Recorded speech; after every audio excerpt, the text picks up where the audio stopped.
Polda Jawa Barat menahan PA, dokter residen anestesi BPDS FK Unpad yang diduga memperkosa seorang keluarga pasien berinisial FH.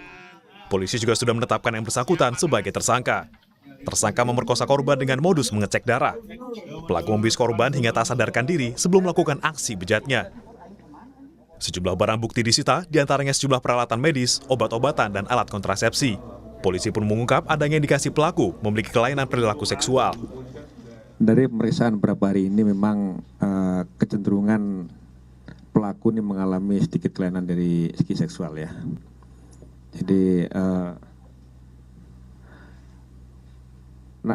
begitu juga dengan hasil pemeriksaan dari pelaku ini, nanti kita akan perkuat dengan pemeriksaan dari psikologi forensik, ahli psikologi maupun psikologi forensik nanti untuk tambahan pemeriksaan, sehingga kita menguatkan adanya kecenderungan kelainan dari perilaku seksual pelaku. Sementara Universitas Padjadjaran telah memutus studi dan mencabut status mahasiswa tersangka. Tersangka kini tak lagi bisa berkegiatan di kampus maupun rumah sakit. Pertama, tentu kami akan segera melakukan tindak lanjut dalam bentuk pemutusan studi bagi yang bersangkutan, karena yang bersangkutan sudah terindikasi dan terbukti, walaupun belum dinyatakan oleh pengadilan, sudah melakukan tindak pidana. Sehingga kami akan segera mengeluarkan, dan ada aturan internal di Unpad yang menyatakan bahwa setiap mahasiswa, dosen maupun karyawan yang melakukan tindak pidana akan kami berikan sanksi sesuai dengan peraturan yang berlaku. Peristiwa terjadi pada 18 Maret dini hari saat tersangka bertugas di Rumah Sakit Hasan Sadikin, Bandung. Kasus ini terkuak setelah korban yang merupakan anak dari pasien yang sedang dirawat mengaku kepada ibunya. Tim Liputan Kompas TV. Polisi menyebut korban pemerkosaan dokter di Bandung, Jawa Barat tidak hanya satu, melainkan 3 orang, saudara.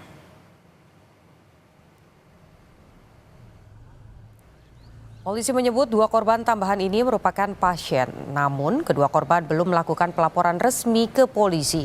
Polda Jawa Barat terus menyelidiki kasus pemerkosaan ini. Polisi juga meminta korban lain yang juga diduga dilecehkan pelaku untuk melapor ke polisi.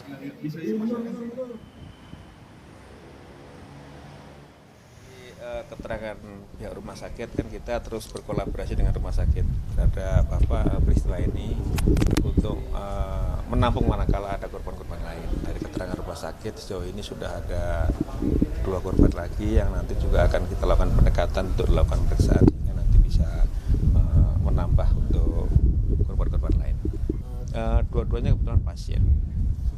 Pasien itu di peristiwa yang berbeda dan juga korban berbeda, waktu yang berbeda. Pak, ini apakah 2 korban yang pasien itu dilakukan di bulan Maret juga atau beda bulan?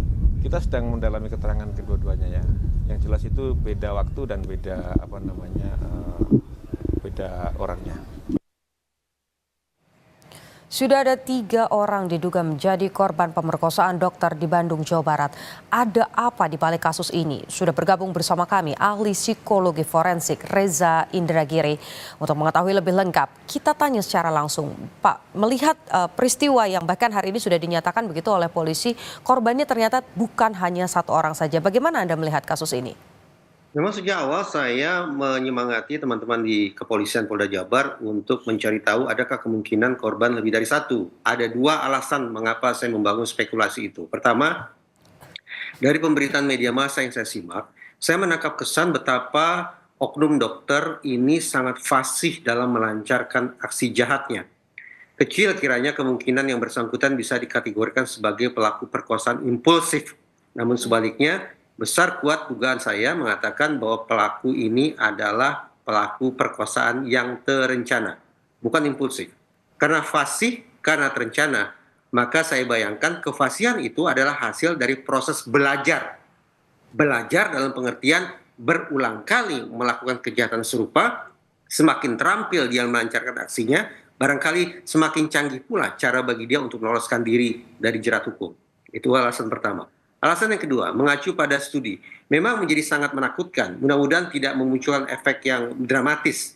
Tetapi ada studi yang menunjukkan bahwa kalau kita berbincang tentang pelaku perkosaan berulang, ternyata rata-rata korban adalah 5,8 orang sebelum sampai si pelaku diproses hukum. Saya ulangi, untuk pelaku perkosaan yang berulang, dalam kurung residivis, acap kali butuh sampai 5,8 orang korban sampai yang bersangkutan kemudian diproses hukum. Nah, dua alasan inilah yang menjadi dasar bagi saya untuk sekali lagi membuka kemungkinan ada korban lebih dari satu. Oke, ini proses penyidikan masih terus berlanjut, tapi kalau kita dengarkan tadi di konferensi pers yang disampaikan oleh pihak kepolisian, ini ada temuan kecenderungan, walaupun masih diperiksa lebih lanjut ya, ada kelainan ketertarikan seksual begitu. Apakah Anda melihat bahwa jangan-jangan ini sengaja digunakan untuk kemudian lari dari proses hukum yang seharusnya ya dipertanggungjawabkan oleh pelaku, mengingat korbannya sampai saat ini 3 dan bahkan tadi Anda sampaikan bisa 5 sampai dengan 8 begitu ya kalau ini sifatnya terencana. Sambil tetap menghormati kerja yang dilakukan oleh Polda Jabar, izinkan saya untuk lagi-lagi tidak habis pikir bagaimana penyidik justru seolah bekerja dengan menggunakan mindset penasihat hukum.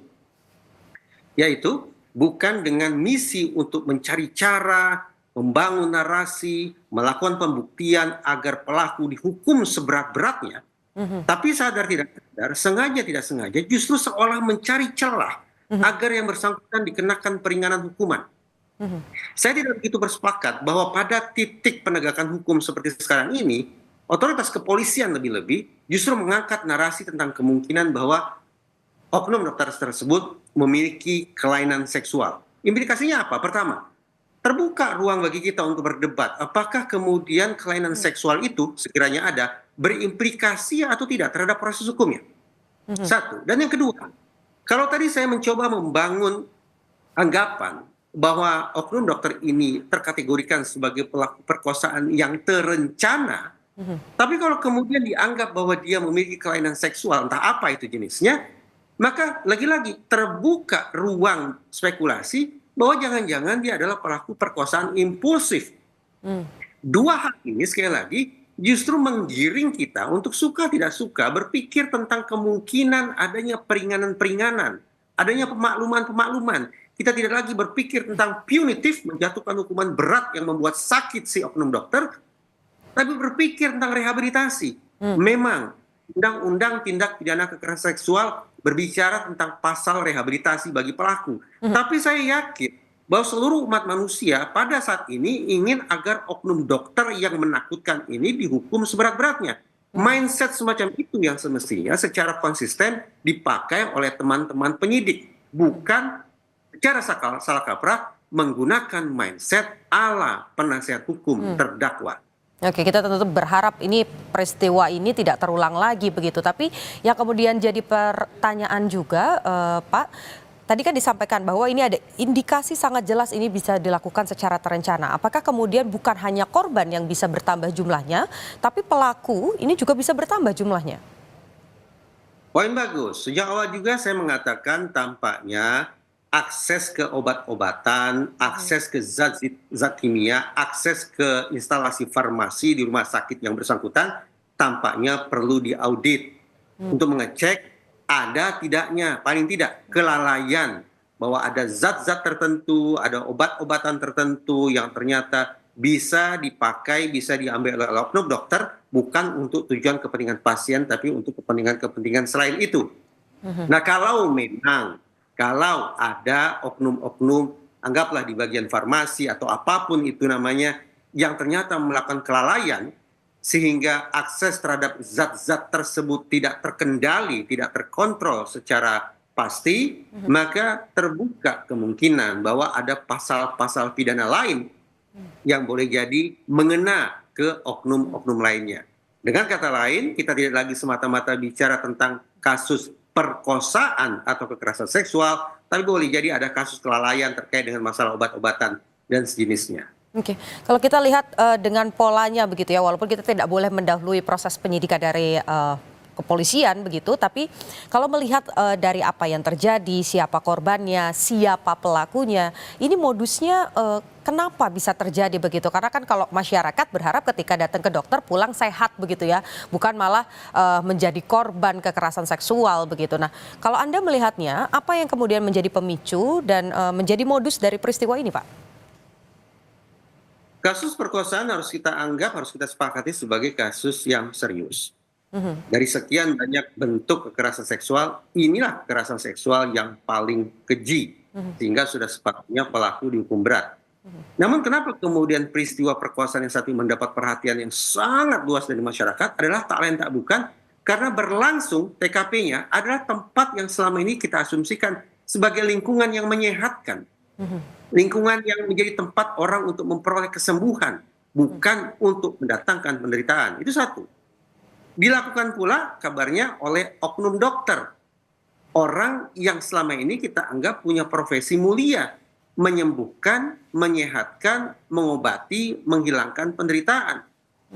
Kombinasi TKP plus profesi yang sedemikian rupa itu yang kemudian membuat kita takut sekaligus marah sehingga berharap bahwa pelaku dihukum seberat-beratnya sekiranya dia divonis bersalah.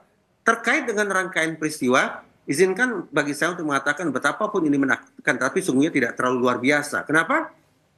Saya bayangkan bahwa kedudukan seorang dokter dengan pasiennya atau keluarga pasiennya berada pada posisi yang timpang. Power asimetri. Dokter adalah pihak yang memegang kendali, memegang kontrol, memegang kuasa atas diri pasien atau keluarga pasien. Dokter pula yang barangkali menempati kasta tertinggi di rumah sakit dibandingkan misalnya anggaplah perawat ataupun lainnya. Nah, kombinasi semacam ini ditambah lagi ternyata ada lingkungan yang sedikit banyak tampaknya tidak begitu terawasi dari sisi keamanan, itulah yang menciptakan tanda petik sebuah situasi ideal sehingga terjadi kekerasan seksual sedemikian rupa. Oke, baik, ini proses penyelidikan masih terus berjalan. Kita tidak berharap ini juga terulang lagi. Tapi singkat saja Pak, singkat saja. Dengan adanya kasus ini, lantas apa yang bisa kita lakukan? Singkat saja, yang bisa menjadi catatan untuk masyarakat dan tentu saja untuk institusi dokter begitu. Spesifik saya berharap pada kasus ini wajah dan identitas oknum dokter tersebut disebarluaskan secara masif. Disertai dengan narasi-narasi yang memberikan semangat kepada kemungkinan adanya korban-korban lain untuk muncul dan datang ke kantor polisi. Betapapun demikian, betapapun ada ataupun tidak ada laporan, kita harus insafi bersama bahwa perkosaan bukan merupakan delik aduan. Itu artinya pihak polisi pun tetap harus berinisiatif secara aktif mencoba mencari tahu kemungkinan adanya korban-korban lain. Oke, baik, terima kasih. Kita sekali lagi tidak berharap ini terjadi lagi. Terima kasih ulasannya ahli psikologi forensik Reza Indragiri.